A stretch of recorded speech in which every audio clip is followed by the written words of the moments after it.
Okay, so continue on with this material.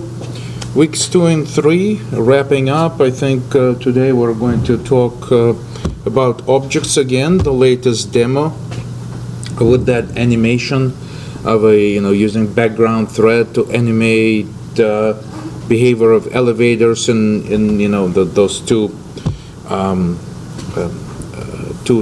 pieces inside the elevator bank is being posted. Here's the zip file of the entire project if you'd like to get a copy of it and try it on your own machine. I also posted this as a second demo for our MVC architecture, and you can see that this animation thread is now added to the picture, and you can also see the source code over here. All right, so samples are useful because, like I said, your goal is to keep focused on the project and keep looking at the business requirements, the specification we have right here, and decide what you might want to do with this project. I will be obviously coming back to it and discussing in more detail the possibility of using different kind of use cases and doing some additional use case analysis with that. So our presentation for today would be, I'm going to jump back to the schedule and jump to this presentation number 1 for object-oriented principles, overall overview of classes and related things. So let's take a look at this. And I think so we're kind of started to talk about important principles that sort of like allow us to formulate objects, and we were talking about abstraction principles, that software cannot absorb all the details of the real world. We have to think in abstract categories. We have to simplify things. We have to find some compromises, and we have to simply find the right representation of real world in the computer memory, computer program. All right, so we talked a little bit about the state of objects, that each object with some data considerably has some state that can be recognized, and states can be different, and there could be some invalid states which we should avoid, but they still can happen due to problems like errors connecting to servers, connecting to database, errors connecting to not finding the right data, or simply the user not entering the correct information. And so we have to basically program defensively, program with an idea in mind that things can go in different directions at runtime.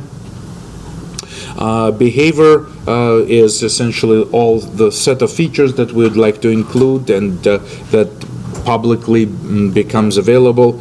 And of course, identity and persistence is important in the world of databases, communication, and also from the user perspective, somehow the user needs to find the record, needs to be able to identify a specific set of data. So all kinds of identities, both external and internal, are important in the world of objects. Right? So then we went to say that you can have static properties, which are essentially if you have, for example, let me just illustrate this very quickly again. If you have a class, right? So if you, for example, initially you can design some classes, right? And these are your, say, maybe these are Java classes, right? But your addition of Java files to your project overall doesn't mean that an object is created. The object is created when you say new, right? When we say new, let me switch over to maybe a thicker pen. here so that it's better visible. So when we say new, and then provide the name of the class, right? So that really creates an object. And so when we create these objects in memory, and they're really getting instantiated, sometimes you want some data to be shared between instances of the same class, right? So if this is an object of type car, right, and this is also an object of type car, some parameters could be essentially taken out of the scope of an object and stored somewhere in the area of memory which is shared. And the way to do this is basically declare a variable to be static. Like I said, the greatest versions of static data is when it's constant.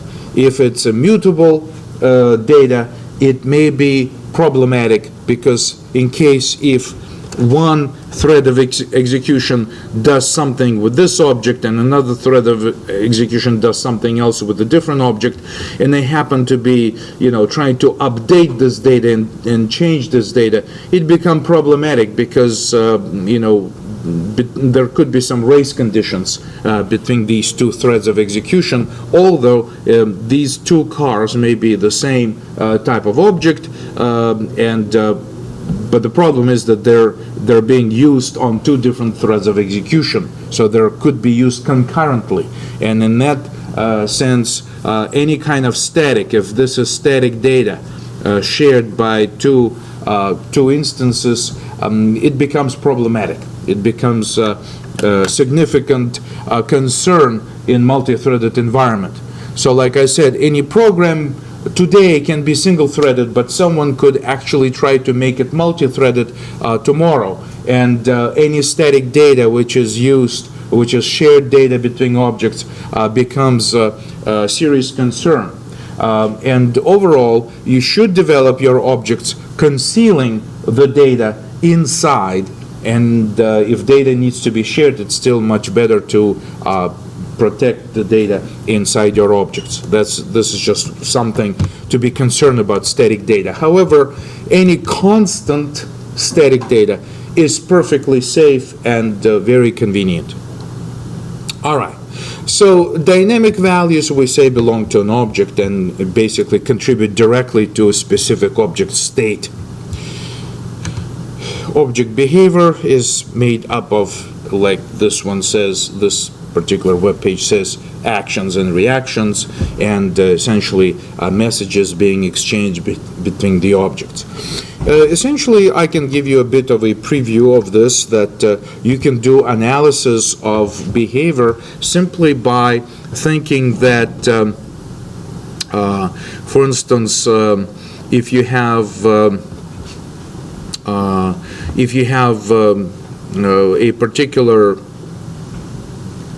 particular application, say you can have like a sales terminal right here, right?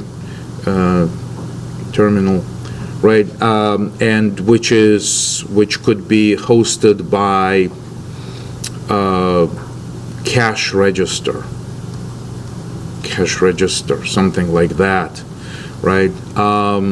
So the user interacts with this sales terminal, which has to interact with cash register, right? So we can say that, for instance, we can imagine an object of type sales terminal, right, that it exists in memory, and cash register that it exists in memory. And then we can think about their interaction in terms of the timeline. So for instance, if the time goes down like this, right, so we have the time running down in this direction, then we can say that, for instance, somebody creates this object, right, and we can actually picture it right here. We can say the object is created as new. Then this object may be invoking a method right here on this object, right, or and this could execute a certain method which then returns back. and this object continues to execute and may choose to call some other method, and so forth.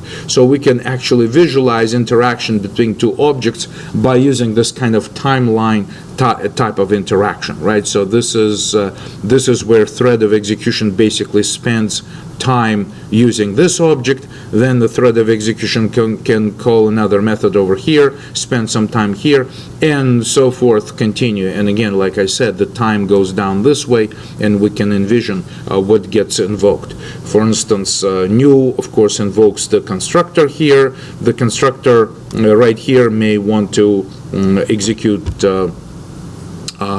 some other method like initialize, init, for instance, going this way in the cache register. This could go right back and say something else, like maybe display something, and so forth. So there could be interaction like this.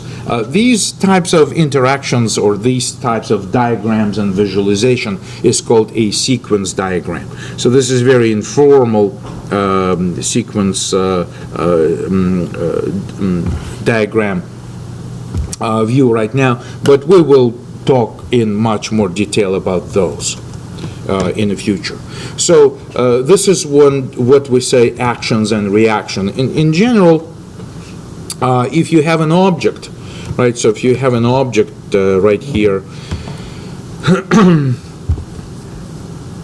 say you have an object of some kind,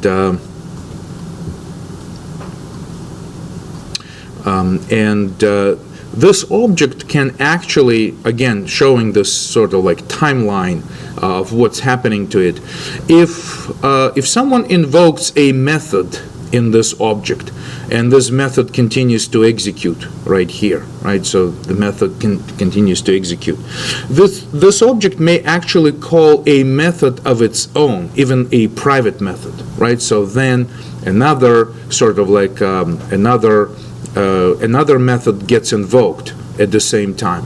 Then eventually this method returns back, right? So this method returns back, and then the original method continues to execute. So this is what we could refer to as actions within the object, right? But if someone else invokes this object from the outside, and the object begins to do whatever it's supposed to do. So this is what we would call a reaction, basically object reaction to someone else's call from the outside to do stuff, right? Okay, so of course, as those methods execute, the state of an object changes, and that's kind of obvious that we have something that comes from the outside like this. We would generally refer to as incoming messages, right? So it could be an incoming message that invokes a specific or particular method in the object, and that's just basically an incoming message and a signal to the object to do something. Okay, but at the same time, the object may decide to call another object. So for example, let's just maybe think about something. We can have a situation where we have, for instance, we can have a property. Oh, that's just wrong color for me to use. Property, right? We can have a property in our system or in our problem domain. We can have a property owner, right? We can have a pet, right? And pet could be maybe a dog, a cat, a horse, right? Different types of pets we can have, and of course we can have pet license,